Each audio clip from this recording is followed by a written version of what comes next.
Selamat malam Bapak Wakil Menteri Hukum. Selamat malam. Selamat malam. Bapak ini termasuk salah seorang tokoh hukum yang teori-teori hukum masih luar kepala. Ya, di medsos kita dengar tiap hari. Cuma sekarang ini dengan KUH pidana yang baru, kenapa saya sudah Bapak Wakil Menteri Hukum katanya terjadi kemunduran?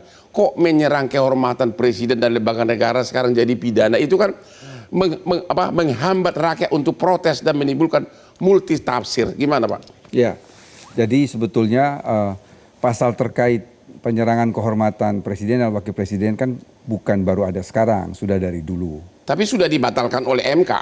Betul. Yang lama. Tetapi harus dilihat apa pertimbangan Mahkamah Konstitusi ketika membatalkan itu.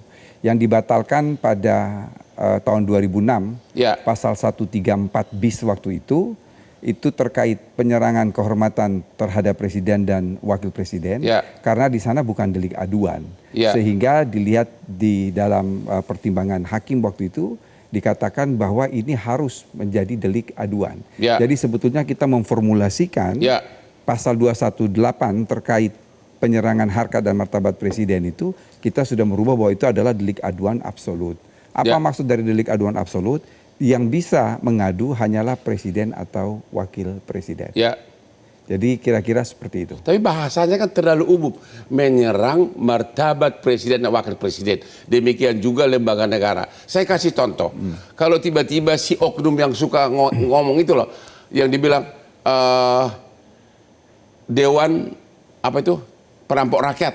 Apa itu termasuk penghinaan? Atau bajingan tolol disebut kepada presiden. Itu menyerang kehormatan. Jadi begini, dimanapun yang namanya delik yang berkaitan dengan defamation, itu adalah kalau kita dalam hukum pidana disebut dengan istilah subjektif delik. Apa maksud subjektif delik? Subjektif delik itu betul-betul dia sangat subjektivitas. Jadi itu terlepas dari penafsiran aparat penegak hukum. Apakah orang itu merasa terhina ataukah tidak dengan ucapan itu.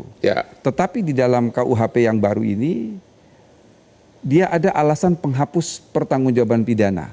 Jadi dalam ayat 1 dikatakan menyerang kehormatan presiden, tetapi pada ayat 2-nya dikatakan tidak dapat dipidana apabila itu demi kepentingan umum. Lalu kemudian dalam penjelasan dia memberikan batasan. Apa yang dimaksudkan dengan menyerang kehormatan presiden? Hanya ada 2 di situ. Yang satu adalah menista. Menista itu adalah merendahkan martabat seseorang. Apa contoh merendahkan martabat seseorang? Mempersonifikasikan seseorang itu dengan kebun binatang. Itu merendahkan martabat. Kemudian yang kedua adalah ketika kita berbicara mengenai ada alasan yang kedua adalah memfitnah. Saya kira memfitnah itu jangankan hukum positif, ajaran agama juga memang tidak membolehkan itu. Jadi memfitnah ini adalah lahir dari ajaran agama yang dipositifkan oleh hukum pidana sebagai suatu tindak pidana.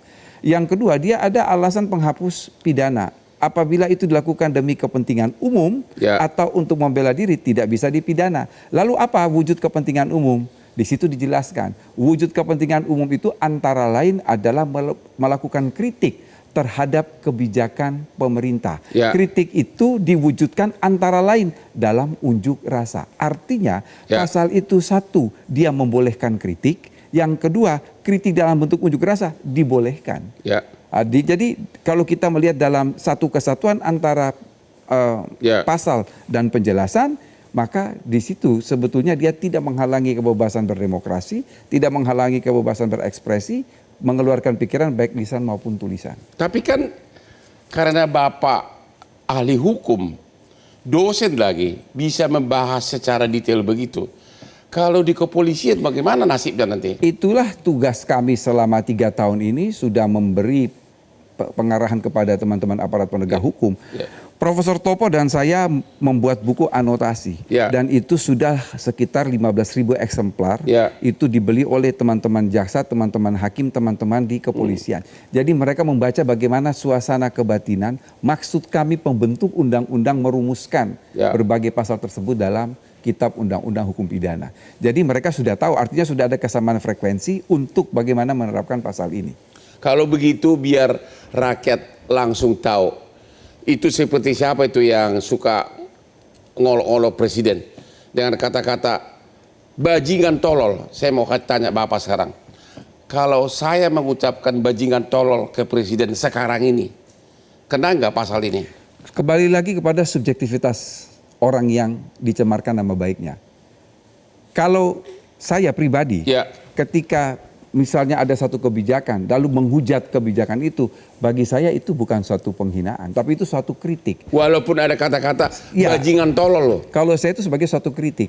Ya. Kalau kemudian orang itu disamakan dengan kebun binatang, itu sudah lain perkara. Ya. Itu sudah menista, itu merendahkan martabat Ya. seseorang. Tapi kan tapi sekali lagi saya katakan, multitafsir. sekali lagi saya katakan, itu bersifat subjektif, sangat Ya. subjektif. Dan subjektif itu adalah dari orang yang diserang kehormatannya. Ya. Saya mau katakan begini, apa tuh fungsi hukum pidana itu? Fungsi hukum pidana itu adalah fungsi melindungi. Siapa yang dilindungi? Yang dilindungi itu adalah individu, Ya. masyarakat, Ya. negara. Ya. Pertanyaan lebih lanjut, yang dilindungi itu apa saja? Satu adalah nyawa, Ya. dua adalah properti. Tapi jangan lupa, yang harus dilindungi itu adalah dignity, Ya. martabat. Ya. Nah, martabat ini kalau terhadap individu jelas kan ya, Ya. bahwa pasal-pasal yang berkaitan dengan kesusilaan, termasuk dalamnya defamation. Sama halnya juga ketika yang akan kita lindungi ini adalah negara. Jangan lupa bahwa meskipun kalau dalam di dalam undang-undang mengatakan simbol negara itu adalah bendera, lagu, lambang Ya. negara, tetapi dimanapun presiden dan wakil presiden itu adalah salah satu simbol negara. Sebagai pejabat personifikasi. publik, sebagai pejabat publik, bukankah harus sebenarnya sudah siap menerima kritikan ataupun? Oh iya, kalau sebagai pejabat publik betul harus menerima kritik. Ya. Kan kritik dengan menghina berbeda, kritik dengan memfitnah Tapi berbeda. batasannya Tadi sangat sudah saya kabur. katakan. Ya. Begini, ya, kalau kita belajar hukum, ya, membuat undang-undang itu adalah satu urusan, menafsirkan undang-undang itu adalah urusan berikutnya. Itulah yang jadi masalah. Mau saya katakan undang-undang selekap apapun tidak akan hilang dari interpretasi. Itulah Tidak yang jadi hilang dari masalah, penafsiran. takutnya dalam karena ini Oleh kan karena kata-katanya oleh karena itu dibatasi oleh pembentuk undang-undang. Menghina hanya dibatasi dua, Ya. satu menista, dua memfitnah, yang lain tidak. Ya. Menista itu apa? Yang tadi di dalam anotasi kita menyamakan seseorang dengan kebun binatang, atau mohon maaf, pernah terjadi di masa lalu ada seorang mahasiswa di Gorontalo yang kemudian menjemput presiden dengan maaf alat kelamin. Kalau menurut Bang Hotma itu menghina atau bukan? menghina. Sekarang saya mau mengatakan kita ini punya Pancasila atau tidak punya kan? Ya. Apakah kita menghujat orang bajingan tolol itu sesuai dengan sila kemanusiaan yang adil dan beradab? Tidak. Ah ya sudah, kan sudah bisa jawab. Ya. Jadi jangan lupa dasar kita itu adalah Pancasila. Makanya saya tanyakan, apakah kalau kita menghujat orang itu sesuai dengan sila kemanusiaan yang adil dan beradab?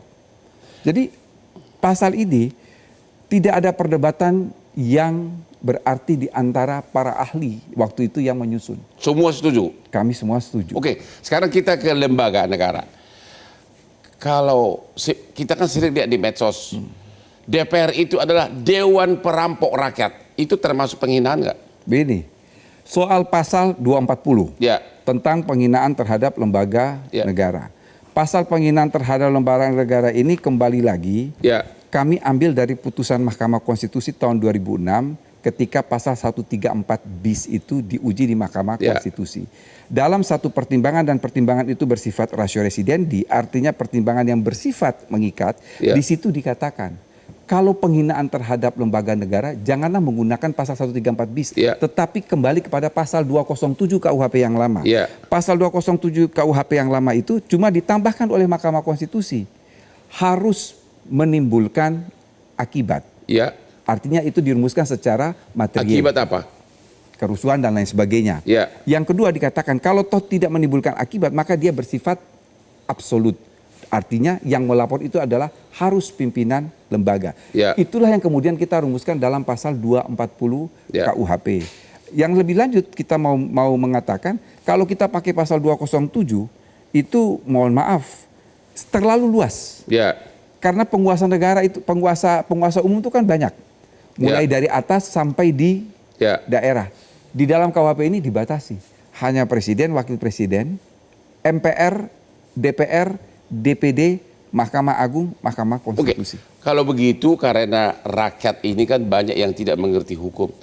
Di medsos kita sering melihat berseliuran hujatan. DPR adalah Dewan Perampok Rakyat. Terlepas dari soal siapa yang melapor, secara perkataan dulu, itu udah termasuk penghinaan nggak dengan undang-undang yang baru ini? Kembali lagi, karena ini subjektivitas delik, kita kembalikan kepada lembaga tersebut. Tapi kan Tetapi harus ada kriteriumnya. Begini, yang ingin saya katakan, ada putusan Mahkamah Konstitusi yang terbaru, yang kemudian mengatakan bahwa penghinaan itu tidak bisa terhadap lembaga. Ya. Kalau kita melihat pada pertimbangan, ini memang dia bergeser dari pertimbangan tahun 2006. Ya.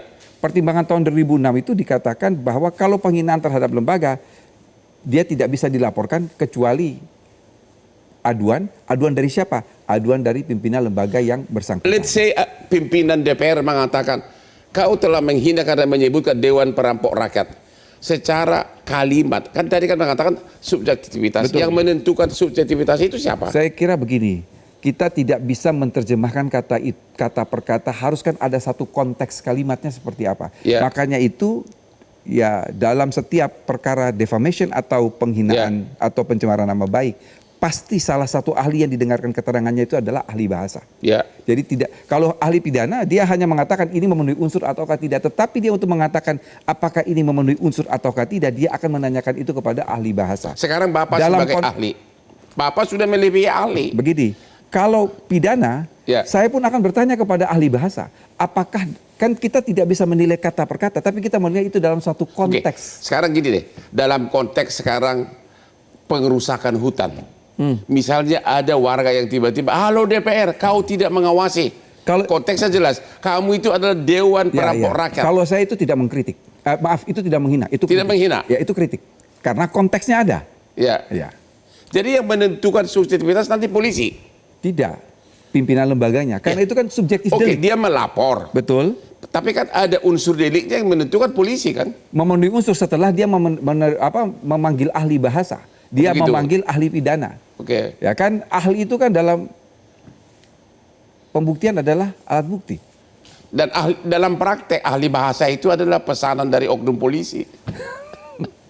Gimana itu Pak? Tapi bisa juga ahli bahasa itu pesanan dari oknum advokat. Dua-duanya. Oke, kita istirahat dulu. Hati-hati dengan kata-kata Dewan Perampok Nasional, karena mungkin kau akan butuh pengacara karena kau akan dilaporkan. Ketemu lagi di Hot Room. Ketemu lagi di Hot Room. KUH pidana yang baru, dari kritik hingga ke kamar tidur. Kita, narsum kita adalah nama yang sangat keren, Edward Omar Sharif Hires, lebih keren dari nama Hotman Paris, Wakil Menteri Hukum RI. Pak Wapen, sudah banyak rekan-rekan saya mulai ketakutan Pak. Masih bujangan, pacarnya pun masih single, tapi kalau terbukti melakukan hubungan intim masuk penjara, ancamannya 1 tahun. Belum lagi yang tinggal bersama, walaupun sama-sama single, kalau hidup seperti suami istri, ancamannya 6 bulan penjara. Jadi kau hati-hati semua ya. Ini bagaimana Pak? Kenapa harus dihukum orang di penjara mau sama mau, sudah dewasa, dan dua-duanya single? Ya, saya mau cerita sedikit. Ya. Pasal yang paling terakhir diputus adalah pasal soal kohabitasi. Ya. Sampai harus melakukan lobi setengah kamar. Ya. Tapi saya mau mundur sedikit ke belakang. Ya. Waktu kami sosialisasi draft kohabitasi ini di 21 provinsi di Indonesia, ada cerita menarik. Ketika kami mensosialisasikan ini di Provinsi Sulawesi Utara, ada mahasiswa yang protes. Mengapa pemerintah dan DPR harus mengatur kamar tidur seseorang? Ini kan bersifat privacy. Oke, sudah ya. Ketika kami ke Sumatera Barat, dihujat juga. Ada mahasiswa mengatakan begini, pasal itu terlalu lemah. Kenapa delik aduan? Harus siapapun bisa melapor. Negara kita kan mayoritas adalah Muslim. Dan perbuatan itu melanggar agama, berzina itu melanggar agama. Mau sudah nikah, mau tidak menikah, itu melanggar agama. Sekarang kalau Mas Hotma sebagai pembentuk undang-undang, mana yang akan Mas Hotma pilih? Kalau Mas Hotma mengikuti Sulawesi Utara, maka Sumatera Barat akan mengatakan Mas Hotma tidak aspiratif. Kalau mengikuti Sumatera Barat, maka Sulawesi Utara mengatakan tidak aspiratif. Saya akan go internasional. Itulah kesulitan dalam membentuk KUHP di negara yang multi etnis, multi religi. Tapi sebelumnya kan tidak ada pasal seperti itu. Kenapa baru sekarang? Sesudah makin modern malah mundur lagi. Ya, begini. Alasan utama mengapa pasal itu ada, kita menghormati lembaga perkawinan yang sakral. Ya. Sehingga pasal itu ada. Ya. Yang kedua, kita batasi betul. Ya. Kalau dalam konteks perzinahan, maka aduan itu hanya boleh oleh suami atau istri. Itu kan ada di dalam pasal 284 KUHP. Iya. Iya kan? Iya. Mengapa kita tidak mengikuti 284 KUHP? Ya. Karena 284 KUHP itu hanya bisa diterapkan kepada mereka yang tunduk pada pasal 27 KUH Perdata. Ya. 27 KUH Perdata, pada satu waktu seorang perempuan hanya boleh mempunyai seorang lelaki sebagai suami dan seorang laki-laki hanya punya seorang perempuan sebagai istri. Ya. Artinya apa? Bagi mereka yang beragama Islam yang tidak tunduk pada pasal 27 KUH Perdata tidak dapat dikenakan pasal tentang perzinahan. Kawin siri gimana? Apakah kawin siri? Sebentar dulu, saya belum lanjut. Makanya mengapa pasal itu yang tunduk pada pasal 27 KUH Perdata itu dihapus. Kemudian yang dapat mengadu hanyalah suami atau istri. Jadi delik aduan yang absolut. Kemudian bagaimana dengan kohabitasi? Ini yang dapat mengadu adalah orang tua atau anak dari yang tidak ada masa sih ikatan seorang anak sah. ngurusin ranjang ibunya? Sama halnya ketika orang tua juga apa dia akan tega untuk melaporkan anaknya. Ini yang mau saya katakan, bahwa di satu sisi pasal itu adalah berkaitan dengan moral value, tetapi yang kedua itu tidak bisa digunakan sembarangan tanpa ada aduan. Mengapa pasal ini harus ada? Sekali lagi itu adalah moral value. Yang kedua adalah menghormati lembaga perkawinan. Yang ketiga kita ini multi etnis, multi religi. Perkawinan yang mana? Perkawinan yang mana? Kawin siri diakui Kak? Persoalan kawin siri tidak disebut di dalam KUHP. Jadi? Di situ hanya mengatakan bahwa soal perkawinan kita tunduk pada undang-undang. Berarti kawin siri tidak diakui? Sekali lagi tunduk kepada undang-undang perkawinan. Jadi kalau orang kumpul kebo. Jadi begini, di dalam undang-undang perkawinan kan dikatakan perkawinan sah jika menurut agama dan dicatatkan oleh negara. Harus kawin negara. Persis, dicatatkan oleh negara. Artinya di luar itu bisa dikenakan pasal tersebut. Di luar itu bisa kena. Jadi kalau orang kumpul kebo hanya kawin siri, kena dong? Bisa. Hati-hati yang kawin siri, yakin Bapak bisa kena? Karena dikatakan di situ bahwa yang tidak dikenakan adalah mereka yang nikah dan yang kawin, tetapi kemudian harus menurut undang-undang. Ya, harus salah hukum negara. Hukum negara. Hati-hati rakyat masyarakat. Ini Wamen mengatakan kawin siri bisa diancam, dianggap sebagai kumpul kebo, benar ya? Bukan. Jadi di dalam KUHP tidak menyinggung soal kawin siri, hanya mengatakan bahwa laki-laki dan perempuan yang kemudian melakukan hubungan suami istri tanpa ikatan perkawinan yang sah. Lalu dijelaskan, ikatan perkawinan yang sah itu seperti apa? Ikatan perkawinan yang sah adalah menurut undang-undang perkawinan. Kalau punya istri, menyetujui suaminya kawin siri, secara pidana kawin sirinya tetap dianggap. Sebentar dulu, kalau istri menyetujui berarti kan dia tidak mengadu. Kalau dia tidak mengadu berarti tidak ada anaknya yang mengadu. Kalau untuk yang sudah ada suami istri, anak tidak bisa mengadu. Oh ya. Yang mengadu itu kalau bujangan sama singa. Persis. Oh gitu. Iya. Tapi jadi dimana, kita itu sudah membatasi supaya itu tidak salah tidak mudah untuk diterapkan.